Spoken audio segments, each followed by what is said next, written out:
Assalamualaikum warahmatullahi wabarakatuh. Perkenalkan, nama saya Rizky Nur Andika dari kelas 12 MIA 1. Di sini saya akan menjelaskan materi kelas 11 mengenai masa pendudukan Jepang di Indonesia. Yang pertama yaitu perkembangan imperialisme di Jepang. Pada awalnya, Jepang merupakan negara yang menerapkan politik sakoku atau politik isolasi. Politik yang digunakan pada pemerintahan Shogun Tokugawa sejak tahun 1639 ini disebabkan kekhawatiran kemunculan orang-orang asing terutama bangsa Spanyol dan Portugis yang menyebarkan agama Katolik akan menginterferensi pemerintahan Jepang. Pada masa itu, persaingan antara Shogun dan Daimyo semakinlah ketat. Secara ekonomis, Daimyo mampu mengalahkan Shogun karena Daimyo lebih pandai dalam berdagang dan telah menjalin hubungan dagang dengan negara-negara asing. Shogun khawatir jika kekuatan Daimyo akan semakin membesar dapat mengalahkannya. Lalu dibukanya pelabuhan-pelabuhan Jepang yang diikuti masuknya pengaruh asing yang telah menyadarkan Jepang bahwa selama ini mereka tertinggal dari bangsa barat. Hal inilah yang mendorong Kaisar Meiji mengadakan perubahan melalui kebijakan restorasi Meiji. Beberapa kebijakan dalam restorasi Meiji ada 5, yaitu dalam bidang militer, dalam bidang pendidikan, dan dalam bidang ekonomi, dan di bidang sosial, dan yang terakhir yaitu di bidang hukum. Dalam kehidupan beragamanya, bangsa Jepang dikenal memiliki kepercayaan Shinto yang mengajarkan perihal Hako Ichiu. Dalam ajaran itu dijelaskan negara-negara di dunia merupakan satu keluarga besar dan Jepang sebagai kepala keluarganya. Maka dari itu, Jepang memiliki misi suci sebagai pelindung dan pemimpin bagi negara-negara di dunia untuk mewujudkan perdamaian. Dengan adanya doktrin tersebut, Jepang yang mulai tumbuh menjadi negara yang lebih modern berambisi untuk menguasai negara-negara lain. Sebab itu, muncullah Jepang menjadi negara imperialisme baru di dunia. Jepang menganggap negara Amerika Serikat sebagai ancaman dalam mencapai cita-cita imperiumnya. Begitupun sebaliknya, Amerika juga menganggap sebaliknya sebagai imperialismenya di Asia. Oleh karena itu, Amerika segera melakukan upaya pencegahan untuk pelantikan invasi Jepang. Amerika mengembargo besi baja dan minyak untuk Jepang. Hal ini mengancam kekuatan militer Jepang. Jepang pun menyerang Pearl Harbor, yaitu pangkalan angkatan laut Amerika Serikat di Hawaii pada 7 Desember 1941. Serangan Jepang tersebut berhasil melemahkan kekuatan sekutu. Dengan cepat, Jepang mengambil wilayah jajahan sekutu di Asia termasuk Hindia Belanda atau yang sering disebut dengan Indonesia. Yang kedua yaitu awal pendudukan Jepang di Indonesia. Pada perjanjian Kalijati tanggal 11 Januari 1642, Jepang menyerang Hindia Belanda dan berhasil menguasai Tarakan atau Kalimantan Timur. Pada 1942 bulan Februari, invasi Jepang berlanjut ke Pontianak, Banjarmasin, Makassar, Palembang, dan Bali. Selanjutnya, Jepang mulai menginvasi Pulau Jawa melalui Banten, Kragan, dan Bandung. Belanda pun tidak dapat berbuat apa-apa. Pada tanggal 8 Maret 1942, Belanda menandatangani perjanjian Kalijati yang berisi penyerahan seluruh kekuasaan Belanda di Hindia Belanda tanpa syarat kepada Jepang. Lalu, upaya Jepang menarik simpati bangsa Indonesia sebagai pemasok sumber daya alam dan sumber daya manusia potensial untuk membantu Jepang dalam Perang Asia Pasifik. Maka, Jepang melakukan beberapa upaya untuk menarik simpati bangsa Indonesia agar mau menerima dan membantu Jepang. Lalu yang ketiga, kebijakan pemerintah Jepang di Indonesia. Di dalam bidang politik pemerintahannya, dengan cara membagi wilayah Indonesia menjadi tiga wilayah pemerintahan militer. Lalu, untuk di bidang ekonomi, Jepang membentuk Kumiai. Kumiai itu adalah koperasi pertanian. Lalu bangsa Indonesia dipaksa menanam tanaman jarak. Dan sumber daya alam Indonesia dikuras habis oleh pemerintah Jepang untuk kepentingannya diri sendiri. Lalu untuk di bidang sosial budaya Jepang membentuk Tonarigumi. Tonarigumi adalah kumpulan beberapa kepala keluarga tujuannya untuk membangun gotong royong dalam masyarakat. Lalu, Jepang melakukan proses Japanisasi dalam masyarakat Indonesia. Kebudayaan Jepang banyak yang ditetapkan di Indonesia. Salah satunya yaitu Seikirei. Seikirei yaitu merupakan tradisi membungkuk setengah badan dan mengarah ke matahari yang terbit sebagai simbol penghormatan kepada Dewa Matahari.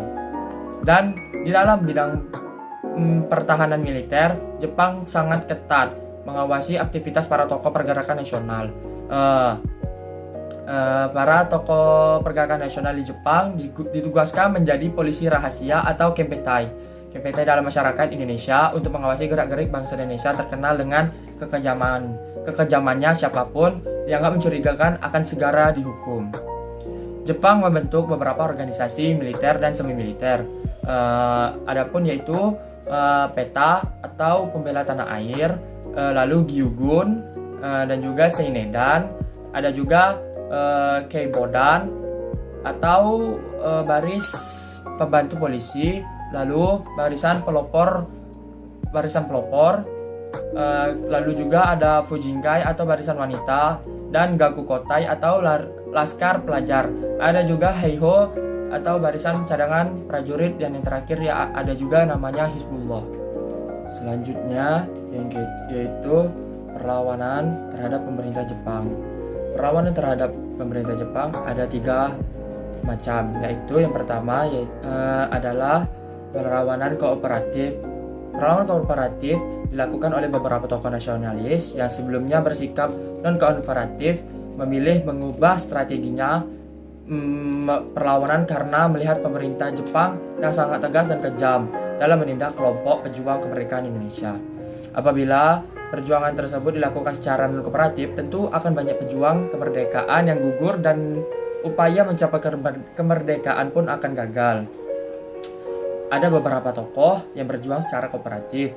Yang pertama yaitu Insinyur Soekarno, yang kedua Dr. Handes Muhammad Atta, ada juga Kiai Haji Mas Mansur, yang terakhir ada Ki Hajar Dewantara, yang orang berempat tersebut yang tergabung dalam Putra. Bentuk perlawanan terhadap pemerintah Jepang yang kedua yaitu perlawanan bawah tanah. Perlawanan bawah tanah merupakan gerakan perlawanan non-kooperatif yang dilakukan oleh kelompok pemuda dan dilakukan secara diam-diam.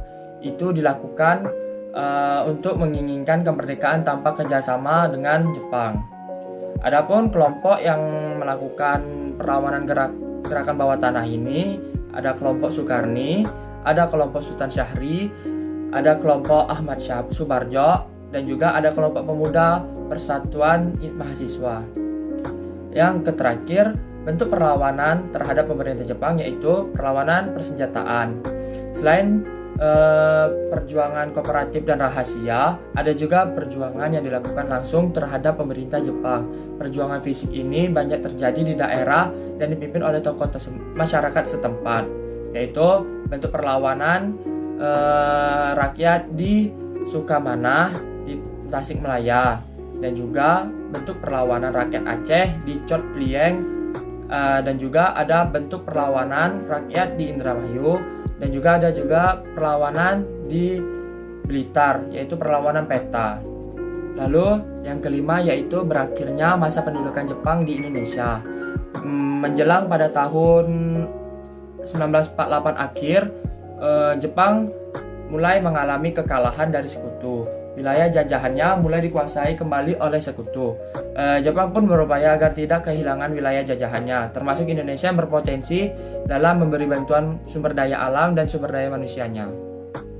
Salah satu upaya tersebut adalah dengan memberikan janji kepada kemerdekaan untuk Indonesia. Janji kemerdekaan ini lalu diucapkan oleh Perdana Menteri dari Koisho Jepang dalam sidang istimewa Parlemen Jepang pada tanggal 7 September 1944. Yang keenam yaitu pengaruh masa pendudukan Jepang terhadap kehidupan bangsa Indonesia. Yang pertama yaitu di bidang sosial. Berkembangnya struktur masyarakat dengan adanya struktur kemasyarakatan baru yang dikenal dikenalkan oleh pemerintah Jepang, yaitu Tonarigumi. Tonarigumi setingkat dengan rukun tetangga atau RW saat ini. Selanjutnya, struktur ini dibagi lagi dalam tingkatan yang lebih tinggi, yaitu rukun warga atau RW. Pemerintahan Jepang membentuk lembaga kebudayaan Keimin Bunka Shidoso yang menjadi wadah bagi para budayawan Indonesia menggambarkan karya-karyanya selama tidak bertentangan dengan propaganda Jepang. Dengan demikian, dalam karya seni Indonesia berkembang cukup baik pada masa pendudukan Jepang. Adanya lembaga kebudayaan tersebut yang difasilitasi oleh pemerintah Jepang membantu Indonesia mengembangkan karya-karyanya. Lalu, pada bidang militer, salah satu dampak positifnya pada masa pendudukan Jepang adalah pelatihan militer dan semi militer yang diajarkan oleh tentara-tentara Jepang. Pada awalnya, pelatihan ini merupakan upaya Jepang untuk memperoleh bantuan pasukan cadangan. Keterampilan militer ini yang akhirnya dimanfaatkan dalam perjuangan mempertahankan kemerdekaan kelak. Sekian penjelasan dari saya mengenai materi kelas 11 tentang masa pendudukan Jepang di Indonesia. Mohon maaf apabila ada kesalahan. Wabillahi taufiq wal hidayah. Wassalamualaikum warahmatullahi wabarakatuh.